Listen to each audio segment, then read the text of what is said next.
Hi! మనల్ని ఎవరైనా తమ కంట్రోల్లోకి తెచ్చుకోవాలని చూస్తున్నారని మనకెలా తెలుస్తుంది? ముఖ్యంగా వాళ్ళు మన మీద అరవకుండా, గొడవపడకుండా చాలా సైలెంట్గా, తెలివిగా చేసినప్పుడు? ఈరోజు సరిగ్గా అలాంటి సైలెంట్ మ్యానిప్యులేషన్ను పట్టించే 10 సంకేతాల గురించి వివరంగా చూద్దాం. అంటే ఎప్పుడైనా ఇలా జరిగిందా? ఎవరితోనైనా మాట్లాడి బయటకొచ్చాక మనసులో ఏదో తెలియని కన్ఫ్యూజన్, అంతా అయోమయంగా, అసలు ఏం జరిగిందో కూడా అర్థం కాని ఫీలింగ్. నేనేమైనా తప్పుగా అర్థం చేసుకున్నానా, లేదా నేనే ఓవర్గా రియాక్ట్ అవుతున్నానా అని మనమీద మనకే డౌటొస్తుంది. తెలుసా, ఆ ఫీలింగే మొదటి సంకేతం. అది అనుకోకుండా జరగదు. చాలాసార్లు దాన్ని కావాలనే క్రియేట్ చేస్తారు. చూడండి, మ్యానిప్యులేషన్ అనగానే మనందరికీ గుర్తొచ్చేదేంటి? పెద్ద పెద్ద గొడవలు, అరుపులు, కేకలు, అవునా? కానీ అసలైన, చాలా ప్రమాదకరమైన మ్యానిప్యులేషన్ అలా ఉండదు. అది చాలా సైలెంట్గా ఉంటుంది. పైకి ప్రశాంతంగా కనిపించే ఒక సరస్సులా, కానీ ఆ నీళ్ల లోపల మనల్ని బంధించే ఉచ్చులుంటాయి. మనకు తెలియకుండానే అందులో చిక్కుకుపోతాం. దీన్నే కవర్డ్ అగ్రెషన్ అంటారు. అంటే దాడి చేస్తారు, కాని అది దాడిలా కనిపించదు. ఇదొక మైండ్ గేమ్, ఒక చెస్ గేమ్ లాంటిదే. వాళ్ల కోపాన్ని, దూకుడిని దాచేసి సంభాషణను మొత్తం మనవైపు తిప్పేస్తారు. చివరికి తప్పు మనదే అన్న ఫీలింగ్ మనలో క్రియేట్ చేస్తారు. అసలు ఏం జరిగిందో మనకు అర్థమయ్యే లోపే మనం డిఫెన్స్లో పడిపోతాం. వాళ్లకు వివరణే ఇచ్చుకుంటూ ఉంటాం. వాళ్ల లక్ష్యమొక్కటే, గెలవడం. సరే, ఇక విషయంలోకి వెళ్దాం. మొదటి సెట్ సంకేతాలు ఎలా ఉంటాయంటే, అవి మన ఆలోచనల చుట్టూ ఒక పొగమంచును సృష్టిస్తాయి. మనల్ని కన్ఫ్యూజ్ చేసి, మన రియాలిటీ మీదే మనకు డౌట్ వచ్చేలా చేస్తాయి. ఒక చిన్న ఉదాహరణ చూద్దాం. మన స్నేహితుల్లో ఒకరు శనివారం ఇల్లు మారడానికి హెల్ప్ చేస్తానన్నారు. సరే అనుకున్నాం. తీరా శనివారం రాగానే, అయ్యో, నేను ఖచ్చితంగా వస్తానని చెప్పలేదే, నువ్వేదో తప్పుగా అర్థం చేసుకున్నావ్ అంటారు. ఇక్కడ పాయింట్ వాళ్లు హెల్ప్ చెయ్యకపోవడం కాదు, అస్సలు జరిగిన సంభాషణనే వాళ్లు మార్చేస్తున్నారు. దాంతో మన మెమరీ మీదే మనకు డౌటొస్తుంది. నిజంగానే నేను తప్పుగా విన్నానా అనిపిస్తుంది. చూసారా, అదే వాళ్లకి కావలసింది. సో ఇక్కడ అసలు టార్గెట్ ఆ రోజు పని ఎగ్గొట్టడం కాదు, ఇది ఒక ప్లాన్. ఎప్పుడైతే మనం మెమరీ మీద మనకే నమ్మకం పోతుందో, అప్పుడు వాళ్లు చెప్పిందే నిజం అనిపించడం మొదలవుతుంది. మనల్ని ఎప్పుడూ ఒక కన్ఫ్యూజన్లో, ఒక డౌట్లో ఉంచడం ద్వారా మనల్ని కంట్రోల్ చేయడం వాళ్ళకి చాలా ఈజీ అయిపోతుంది.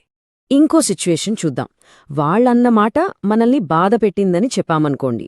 వెంటనే వాళ్లు షాక్ అయినట్లు నటిస్తూ, అయ్యో, నేనలా అనే ఉద్దేశం కానే కాదు, నేను నిన్ను హర్ట్ చేయడమా అస్సలు జరగదు, నువ్వే ఏదో తప్పుగా అర్థం చేసుకున్నావు అంటారు.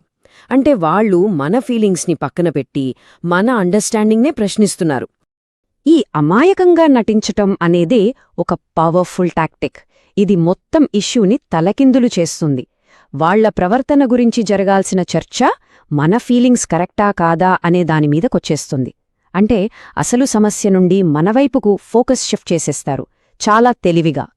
ఇక నెక్స్ట్ లెవెల్ ఏంటో చూద్దాం. కన్ఫ్యూజన్ క్రియేట్ చేయడం దగ్గర్నుంచి డైరెక్ట్గా మన ఎమోషన్స్ని తమ కంట్రోల్ కోసం ఆయుధాలుగా వాడటం వరకు వెళ్తుంది వ్యవహారం. ఇదే మనకు చాలా ఇళ్లల్లో వినిపిస్తుంది. నీకోసం నేనిన్ని చేశాను, నాకోసం ఈ ఒక్క చిన్న పని చేయలేవా? అంటే నీకు నామీద ప్రేమే లేదన్నమాట. ఈ మాట వినగానే మనకు అపరాధభావం కలుగుతుంది. ఇక్కడ ప్రేమ లేదు, కేవలం ఎమోషనల్ బ్లాక్మెయిల్ ఉంది. నేను నీకోసం చేశాను కాబట్టి నువ్వు నాకోసం చేసి తీరాలి అనే ఒక అలిఖిత ఒప్పందమిది. ఈ గిల్ట్ ట్రిప్స్ ఎందుకు అంత బాగా పనిచేస్తాయో తెలుసా? ఎందుకంటే అవి మనలోని మంచితనాన్ని, మనస్సాక్షినే టార్గెట్ చేస్తాయి. మనం మంచివాళ్లం కాబట్టి మన వాళ్లను బాధపెట్టడం మనకిష్టం ఉండదు.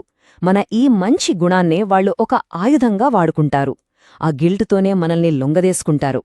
కొన్నిసార్లు వాళ్లు మనల్ని ఆకాశానికెత్తేస్తారు. నిన్ను కలిశాక నా జీవితమే మారిపోయింది, నువ్వు లేకపోతే నేను లేను లాంటి మాటలు చెప్తారు. మనకు చాలా స్పెషల్గా అనిపిస్తుంది. కాని జాగ్రత్త, ఇది చాలాసార్లు ఒక ఉచ్చులో మొదటి అడుగు మాత్రమే.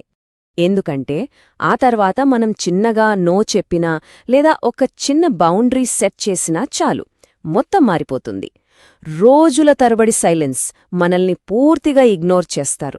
నిన్న మనల్ని ప్రపంచమన్నవాళ్లే ఈరోజు పలకరించకపోవడం అదొక ఇమోషనల్ షాక్, ఒక విప్లాష్ లాంటిది. ఇదే అసలైన ట్రిక్. వాళ్ల ప్రేమ, వాళ్ల అటెన్షన్ అనేవి కండిషనల్, షరతులు వర్తిస్తాయన్నమాట. మనం వాళ్లకు నచ్చినట్లు ఉంటే ప్రేమ దొరుకుతుంది, లేకపోతే శిక్షగా సైలెన్స్ ఉంటుంది. ఆ మంచి రోజుల్ని మళ్లీ తీసుకురావడానికి మనం ఇంకా కష్టపడతాం, వాళ్ల అప్రూవల్ కోసం పరిగెడతాం. ఈ అన్సర్టనిటీ, ఈ అనిశ్చితి, అదే వాళ్ల చేతిలో ఉన్న అతిపెద్ద కంట్రోల్. ఇక చివరి సెక్షన్కి వచ్చేశాం. ఈ సంకేతాలు మన పర్సనల్ బౌండరీలను, మన ఆత్మవిశ్వాసాన్ని మెల్లమెల్లగా ఎలా బ్రేక్ చేస్తాయో చూపిస్తాయి.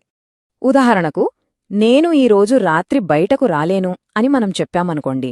వాళ్ళు ఓ అలాగా సరే అని అనరు.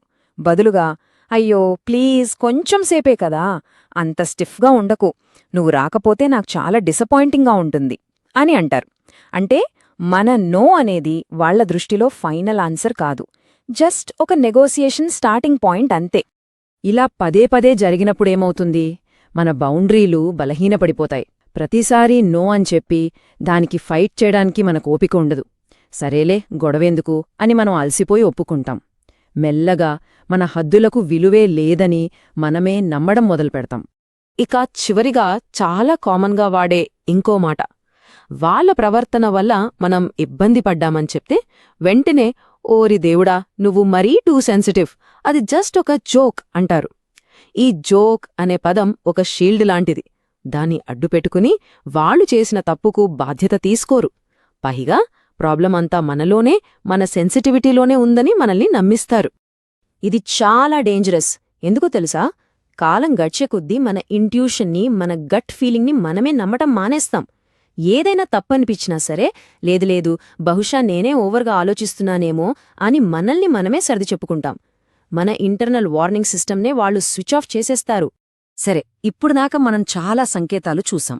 కానీ ఇక్కడ మనం గుర్తుపెట్టుకోవాల్సిన అతి ముఖ్యమైన విషయం ఏంటంటే, అసలు సైన్ అనేది ఒక్కో సంఘటనలో ఉండదు. ఈ అన్ని సంఘటనలను కలిపి చూసినప్పుడు కనిపించే ఒక ప్యాటర్న్లో ఉంటుంది. ఈ ప్యాటర్న్ని గమనించండి. మొదట కన్ఫ్యూజన్ క్రియేట్ చేస్తారు, తర్వాత మనమేమైనా ప్రశ్నిస్తే గిల్ట్ ఫీల్ అయ్యేలా చేస్తారు, మనం అభ్యంతరం చెప్తే దాన్ని చిన్నది చేసి చూపిస్తారు, చివరికి మన బౌండరీలను పూర్తిగా విచ్ఛిన్నం చేస్తారు. చూసారా? ఇవన్నీ ఒకదాంతో ఒకటి కనెక్ట్ అయి ఉన్నాయి. అందుకే మ్యానిప్యులేషన్ని గుర్తించటానికి ఏదో ఒక పెద్ద డ్రామా, ఒక పెద్ద గొడవ కోసం వెయిట్ చేయొద్దు. అది జరగకపోవచ్చు. సైలెంట్ మ్యానిప్యులేషన్ అనేది ఒక సంఘటన కాదు, అదొక వాతావరణం.